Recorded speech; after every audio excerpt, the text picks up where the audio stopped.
करेंगे अगली अहम खबर की। उत्तर प्रदेश में भ्रष्टाचार को लेकर योगी सरकार का बड़ा एक्शन शुरू हो गया है। आयकर विभाग ने पूरे उत्तर प्रदेश में कई जगहों पर छापा मारा है। इस रेड की चपेट में आने वालों में यूपी के अधिकारियों में उद्योग विभाग, उद्यमिता विकास संस्थान और प्रशिक्षण संस्थान से जुड़े ठेकेदार भी शामिल हैं, जिनके ठिकानों पर रेड मारी गई है। एक खास रिपोर्ट आपको दिखाते हैं।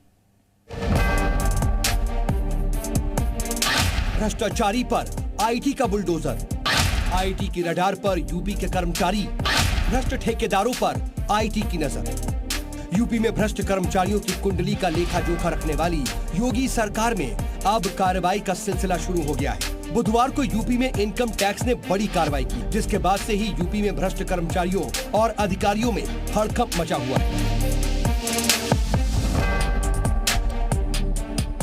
लखनऊ, कानपुर, दिल्ली समेत 22 जगह पर इनकम टैक्स ने रेड मारी। यूपी में कई विभागों में कार्यरत करीब 1.5 दर्जन अधिकारी और कर्मचारी आईटी की रडार पर हैं। सूत्रों की माने तो एक कंपनी से जुड़े ठेकेदारों पर भी इनकम टैक्स का छापा पड़ा है।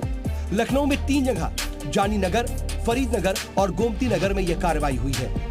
उत्तर प्रदेश में भ्रष्टाचार पर बड़ी कार्रवाई हो रही है। यूपी कॉन के लगभग 22 ठिकानों पे आज आईटी की रेड डाली गई है। लखनऊ में इस वक्त हम लोग मौजूद हैं, यहाँ पर भी आईटी की टीम मौजूद है। इसके साथ साथ 22 अन्य जगहों पर आईटी विभाग की छापेमारी अलग अलग जगहों पर चल रही है। मिली जानकारी के अनुसार लखनऊ में ये इंटको नामक कंपनी है, जहाँ पर इसके यूपी कॉन से जुड़े होने की बात कही जा रही है। और इसके साथ साथ इस छापेमारी में कई भ्रष्ट ब्यूरोक्रेट इनकम टैक्स की रडार पर हैं। सूत्रों की माने तो इससे पहले 18 जून को उपायुक्त उद्योग राजेश यादव, मंगलानी ग्रुप और गोल्डन बास्केट फर्म पर छापे मार करके करोड़ों रुपए सीज किए गए थे। तो बुधवार को वरिष्ठ नौकरशाहों के करीबी बताए जा रहे राजू चौहान और देशराज के ठिकानों पर कानपुर में छापे मारे गए हैं। लखनऊ समेत 22 जगह पर छापेमारी हुई है। इनकम टैक्स के सूत्रों के मुताबिक करीब 1 दर्जन भ्रष्ट ब्यूरोक्रेट्स रडार पर हैं।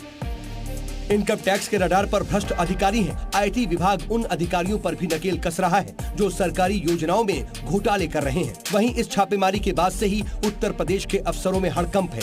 खबर है कि आईटी विभाग के रडार पर ऐसे 1 दर्जन से ज्यादा अफसर और कई ठेकेदार हैं, जिन पर भ्रष्टाचार के आरोप लगे हैं। कानपुर में भी थाना पनकी और रावतपुर अंतर्गत प्रॉपर्टी डीलर और गेस्ट हाउस संचालक के ठिकानों पर इनकम टैक्स का छापा पड़ा है। लगभग आधा दर्जन गाड़ियों से आए इनकम टैक्स के अधिकारियों ने एक साथ कई ठिकानों पर छापा मारा है। सुबह तड़के से ही लगभग आधा दर्जन ठिकानों पर लगातार छापेमारी जारी है। ब्यूरो रिपोर्ट, जी मीडिया।